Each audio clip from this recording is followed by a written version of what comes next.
Les Ivoiriens s'apprêtent à voter pour choisir leur président. Ce sera le mois prochain, le 25 octobre. Scrutin réparateur ou au contraire de vieux démons qui pourraient ressurgir. Élément de réponse avec Fanny Pigeot qui est notre invitée. Bonsoir, merci d'être avec nous. Vous êtes journaliste à Mediapart, vous êtes l'auteur de France, Côte d'Ivoire, une histoire tronquée. C'est aux éditions Vendailleurs. Alors dans ce livre, Fanny Pigeot, vous revenez notamment, pas seulement, mais notamment sur les relations ambiguës entre Paris et Abidjan dans les années 2000, en pleine crise et en plein conflit.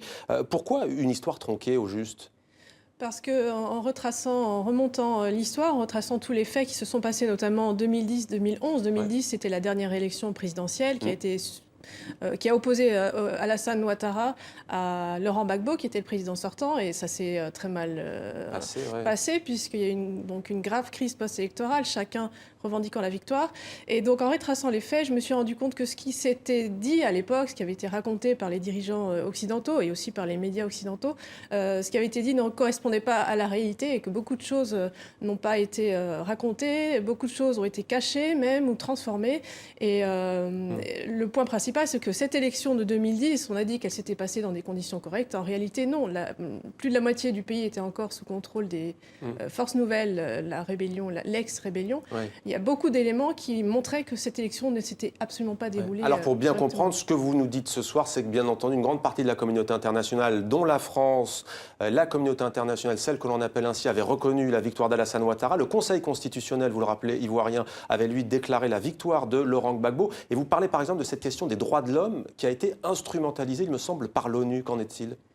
Alors l'ONU, effectivement, a joué un rôle, a pris parti pour Alassane Ouattara à l'époque, et pas seulement. Enfin, l'ONU, sous la pression de la France, parce qu'on sait que la France a un siège au Conseil permanent de sécurité, au Conseil de sécurité, ce qui lui donne un pouvoir énorme. Ouais.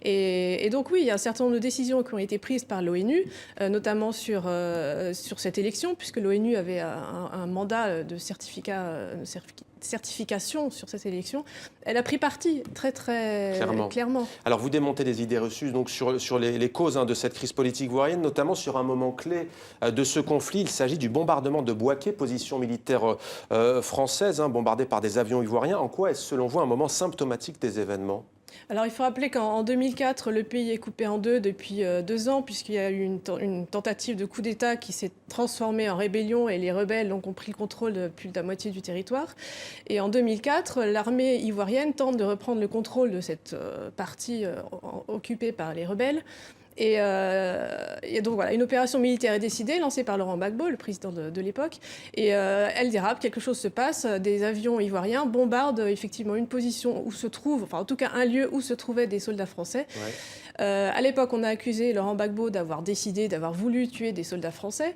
En réalité, une enquête est toujours en cours en France, en réalité on se rend compte que Laurent Gbagbo n'avait jamais souhaité ni décidé cette opération et qu'il y a eu une bavure manipulée, ça c'est la phrase utilisée par un officier français devant la justice française, devant le juge d'instruction.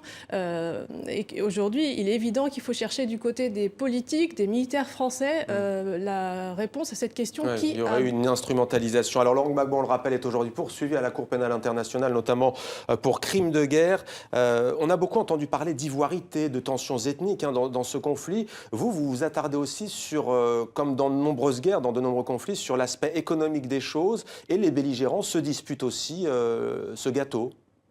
Les belligérants, les pays qui ont des intérêts, la France a beaucoup d'intérêts militaires, économiques en Côte d'Ivoire, ça a joué évidemment un rôle énorme.